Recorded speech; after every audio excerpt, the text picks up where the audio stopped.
Hello everyone, my name is Aparna. Today we are going to continue with our 18th chapter, that is money and credit. We have completed till here. Now we will start from the nature of money in the modern age. Today we use rupees and paise as a medium of exchange. It is universal trust that made this possible. Everyone accepts their use. This trust is reinforced by the government giving legal sanction to this currency. This means the national currency is legal tender and no one can refuse to accept it as a medium of exchange.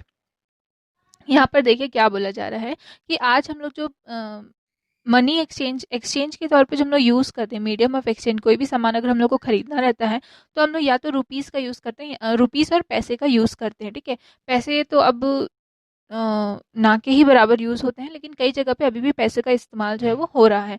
तो अभी India में जो भी medium of exchange है वो आपका rupees and पैसे के रूप में होता है। ये जो पैसे रुपीज़ हैं, पैसे हैं, वो क्या हो गए हैं, अब यूनिवर्सल ट्रस्ट बन गए हैं। सभी लोग क्या करते हैं, इस पर ट्रस्ट करते हैं। सभी लोग इस पर ट्रस्ट करते हैं और हर जगह पे ये क्या होता है, एक्सेप्ट होता है।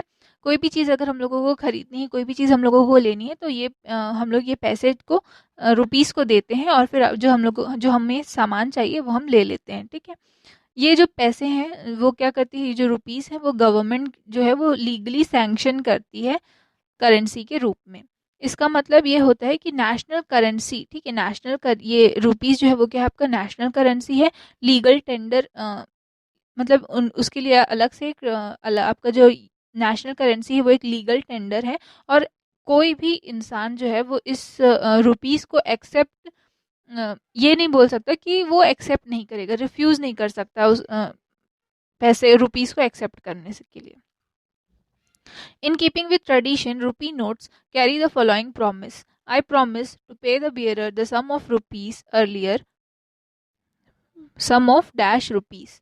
Earlier, the promise was to pay the bearer of the jewelry's receipt the same value in gold or silver. So, if you lose faith in the currency issued by the bank, you can claim the same value in gold or silver. ठीक है, अब आप लोग जब जो rupees का note रहता है उसको अगर आप गौर से देखे होंगे तो देखिए यहाँ पर एक 100 रुपीज़ का नोट है जिसमें आपको यहाँ पर, ठीक है, यहाँ पर आपका ये लिखा रहता है कि इंग्लिश में यहाँ पर लिखा रहता है I promise to pay the bearer the sum of dash rupees. ठीक है, अब यहाँ पर जो ये डैश है वहाँ पर जिस भी उसका नोट रहता है, जैसे 100 रुपीज़ का नोट है तो वहाँ पर 100 का अमाउंट लिखा रहेगा।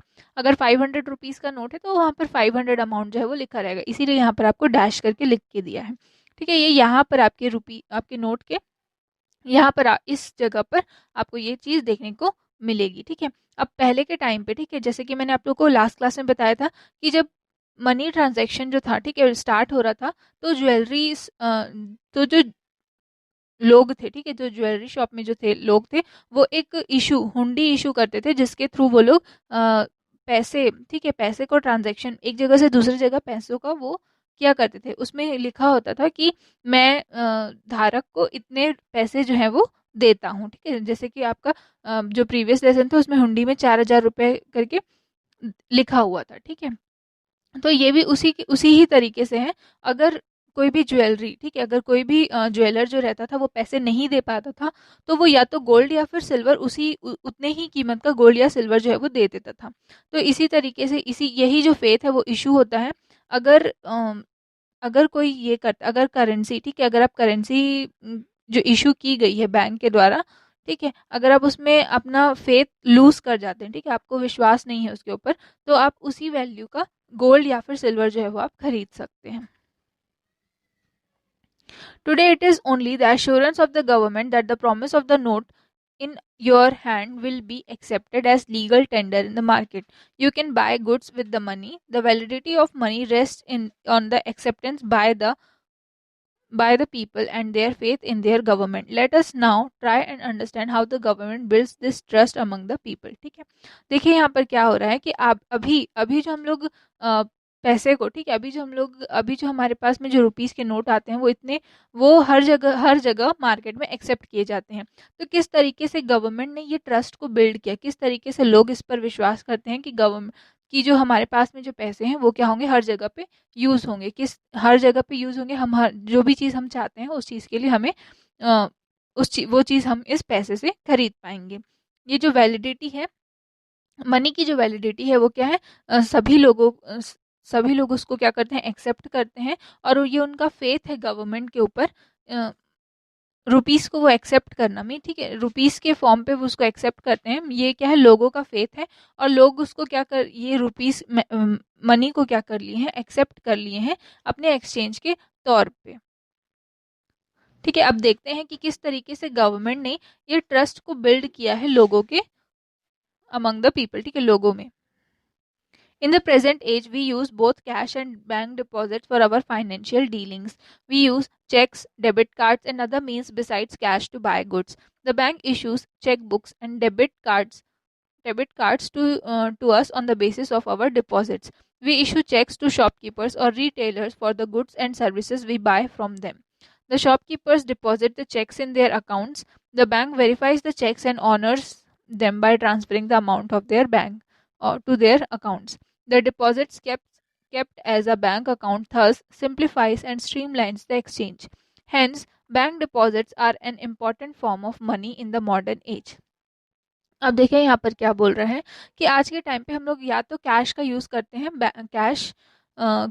कैश के फॉर्म पे हम लोग यूज़ करते हैं, या फिर बैंक में हम लोग अपने पैसों को क्या करते हैं, डिपॉजिट कर लेते हैं, ठीक है।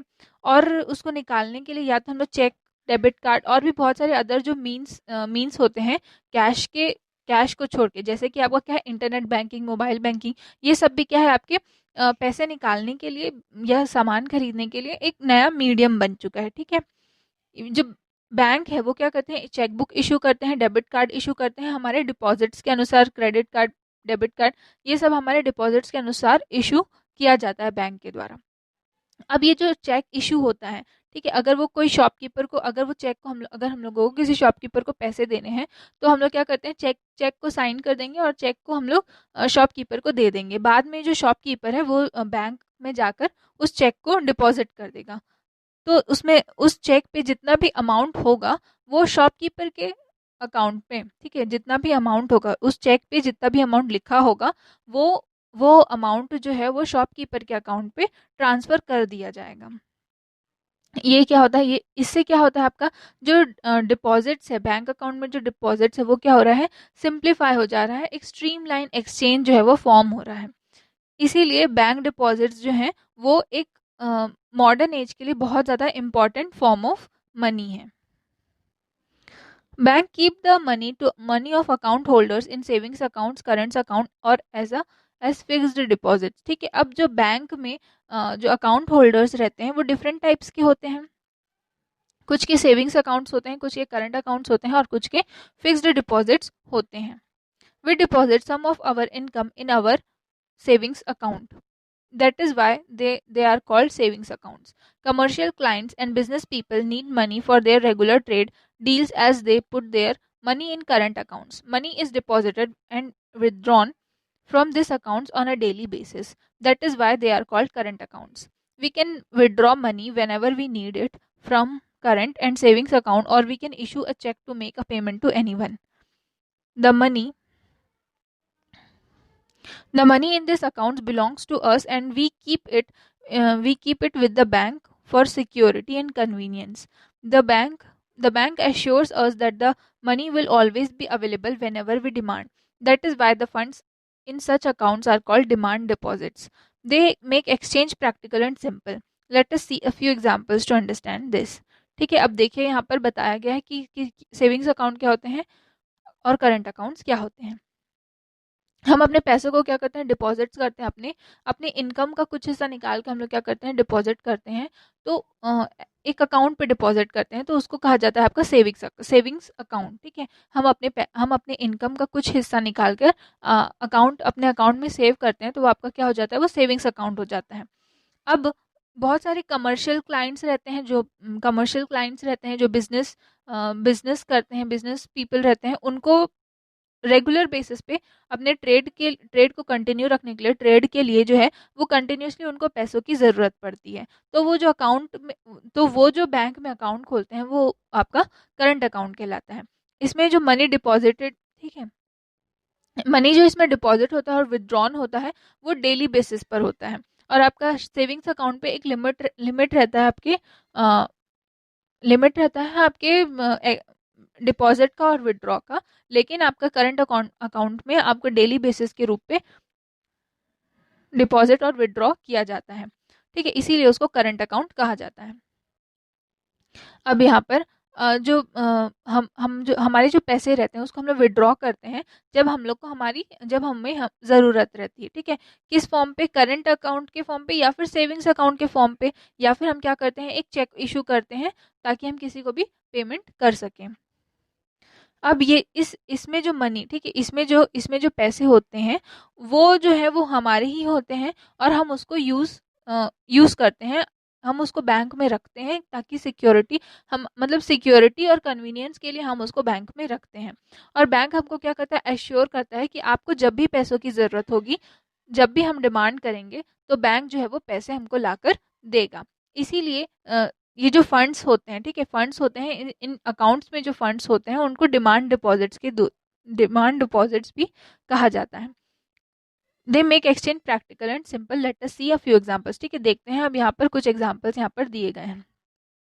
A debit card is really accepted for making a payment, the bank issues the card to make money transfers from our account. These cards carry information about the account and personal information of the account holder. When a customer presents the card to a shopkeeper to make a payment for any goods that she buys, the shopkeeper swipes the card in the card swipe machine in his shop.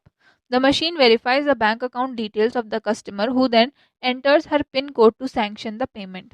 The bill amount is then transferred from the customer's account to the shopkeeper's account. ठीक है, अब देखिए debit card जो है वो किसी भी कहीं भी जब हम लोग जाते हैं तो पेमेंट करने के लिए बहुत ज़्यादा यूज़ किया जाता है, ठीक है। तो डेबिट कार्ड क्या है आपका, तो बैंक एक कार्ड इशू करता है, ठीक है, एक कार्ड इशू करता है जिसमें आपके अकाउंट के सारे डिटेल्स रहते हैं, उसमें सभी इन्फॉर्मेशन जो है आपके अकाउंट के बारे में और आपका पर्सनल इन्फॉर्मेशन जो है वो उसमें रहता है। जब कोई कस्टमर कार्ड को प्रेजेंट करता है शॉपकीपर में पेमेंट करने के लिए, तो जो शॉपकीपर है वो एक स्वाइप मशीन में, ठीक है, स्वाइप मशीन में कार्ड को स्वाइप करता है, तो उस जो भी अकाउंट डिटेल्स रहते हैं कस्टमर्स के वो वहाँ पर अकाउंट डिटेल्स जो रहते हैं वो स्वाइप मशीन के द्वारा स्वाइप मशीन के द्वारा उसको क्या होता है पता चल जाता है कि ये किस अकाउंट का है। मीन्स आपके जो कार्ड में जो इन्फॉर्मेशन रहता है वो वहाँ पर आपका यूज़ होता है। उसके बाद जब आप पिन कोड वहाँ पर डालते हैं तो जो पेमेंट रहती है वो क्या होती है, सैंक्शन हो जाती है, पूरी होती है। अब जब जितना भी बिल अमाउंट रहेगा वो डायरेक्टली कस्टमर के अकाउंट से, मीन्स हमारे अकाउंट से क्या होगा, शॉपकीपर के अकाउंट में चला जाएगा। If you wish to pay a shopkeeper by cheque for a cash less purchase you make, how do you issue the check to the shopkeeper, fill in the details then given the, ठीक है। देखिए यहाँ पर एक आपका अगर आप cashless transaction करना, मीन्स आपका कैशलेस ट्रांजैक्शन जब आप करना चाहते हैं तो या तो आप क्या करते हैं, डेबिट कार्ड का यूज़ करते हैं या फिर चेक का यूज़ करते हैं या फिर आप क्रेडिट कार्ड का यूज़ करते हैं, ठीक है। तो यहाँ पर आपका डेबिट कार्ड का बता दिया कि किस तरीके से आप डेबिट कार्ड को यूज़ करते हैं। अब चेक के फॉर्म पे यहाँ पर आपको दिया है, ये आपका क्या है, स्टेट बैंक का यहाँ पर चेक दिया हुआ है, यहाँ पर आपके अकाउंट डिटेल्स रहते हैं और यहाँ पर ये डेट है आपका, इसको फिल करेंगे आप और उसके बाद फिर आप क्या करेंगे, शॉपकीपर को दे देंगे। तो जो पैसे हैं, ठीक है, ये शॉपकीपर जो है वो जब इस चेक को जाकर सबमिट करेगा तो आप उसके अकाउंट में जो पैसे हैं वो आ जाएंगे। You can also easily use your fixed deposits in a bank to make a payment. A fixed deposit is an amount that a client does not normally want to withdraw before a fixed period of time. The bank gives higher rate of interest for such deposits. You can understand how this is done by answering the following questions. ठीक है, अगर और तीसरा type में जो यहाँ पर बताया गया है वो है यहाँ पर ये है कि आप फिक्स्ड डिपॉजिट से भी, ठीक है, फिक्स्ड डिपॉजिट से भी आप पेमेंट कर सकते हैं, ठीक है। लेकिन नॉर्मली क्या होता है, फिक्स्ड डिपॉजिट से कोई भी क्लाइंट जो है वो मनी विड्रॉ नहीं करना चाहता है एक प्रॉपर, क्योंकि फिक्स्ड डिपॉजिट है तो एक प्रॉपर टाइम के लिए उसको, फिक्स्ड पीरियड ऑफ टाइम के लिए उसको रखा जाता है। ये जो फिक्स्ड डिपॉजिट रहता है उसमें जो इंटरेस्ट रेट रहते हैं वो क्या रहते हैं, बहुत इंटरेस्ट रेट जो रहते हैं वो काफ़ी हायर रहते हैं, जिसकी वजह से कोई भी इस पैसे को निकालना नहीं चाहता। These transactions can be done without spending cash. That is why they are called cashless payments. The bank offers this facility on the basis of the money we have deposited in the bank. So it our bank account that makes such payments possible. Also, such payments are possible only because of the reciprocal exchange arrangements between banks. Clients hold accounts in different banks, so this arrangement makes it possible to easily transfer money from one account to another. This interbank transfer system has been established by the government. अब देखिए, अब क्योंकि ये सारे जो transactions होते हैं वो उसमें वो विदाउट कैश होता है, ठीक है, इसीलिए इसको क्या कहा जाता है, कैशलेस पेमेंट कहा जाता है। ये जो इसमें जो बैंक रहती है वो क्या रहती है, फैसिलिटी ऑफर करती है।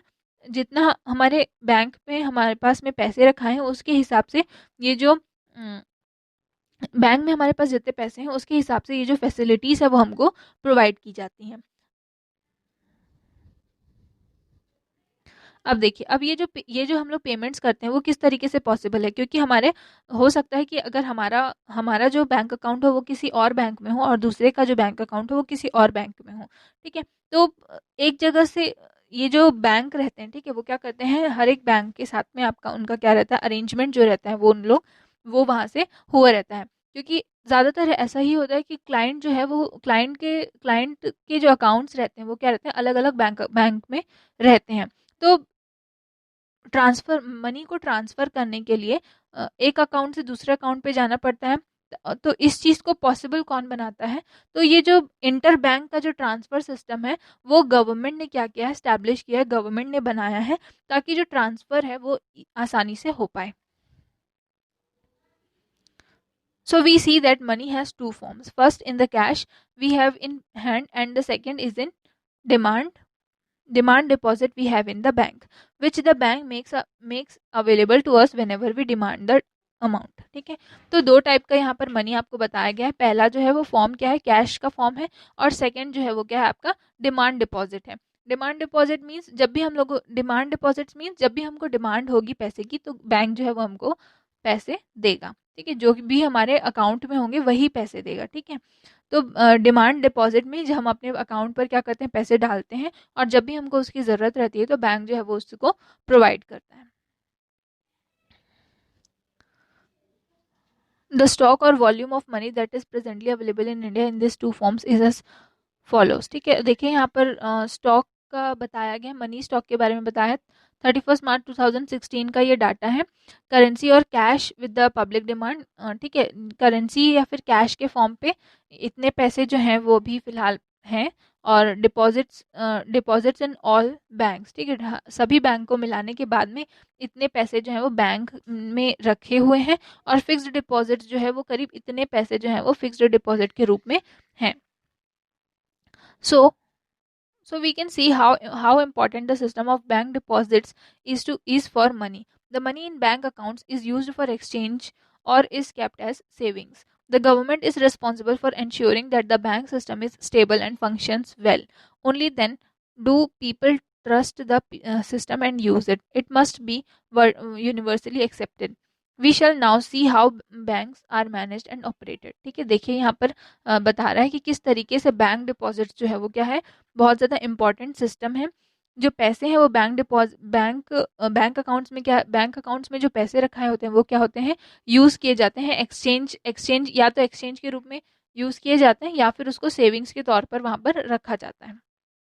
जो गवर्नमेंट है वो क्या करती है, गवर्नमेंट जो है वो रिस्पॉन्सिबल होती है bank that the bank system is stable, ठीक है, बैंक का जो सिस्टम है वो स्टेबल है रहे और बहुत अच्छे से फंक्शंस करे। इस चीज़ के लिए कौन रिस्पॉन्सिबल होता है, तो गवर्नमेंट इस चीज़ के लिए रिस्पॉन्सिबल होती है, ठीक है। तभी तभी लोगों अगर अगर गवर्नमेंट रिस्पॉन्सिबल नहीं रहेगी तो लोगों का जो ट्रस्ट रहेगा वो क्या हो जाएगा, ब्रेक हो जाएगा, क्योंकि गवर्नमेंट यहाँ पर रिस्पॉन्सिबल है, इसीलिए लोग जो है वो क्या है, लोग इस सिस्टम पर ट्रस्ट करते हैं और उसको यूज़ करते हैं, ठीक है। अब आपका आज का क्लास जो है वो यहीं पर ख़त्म होता है। अपने नेक्स्ट क्लास में हम लोग देखेंगे कि किस तरीके से बैंक जो है वो इस चीज़ को मैनेज करते हैं और ऑपरेट करते हैं, ठीक है। Thank you.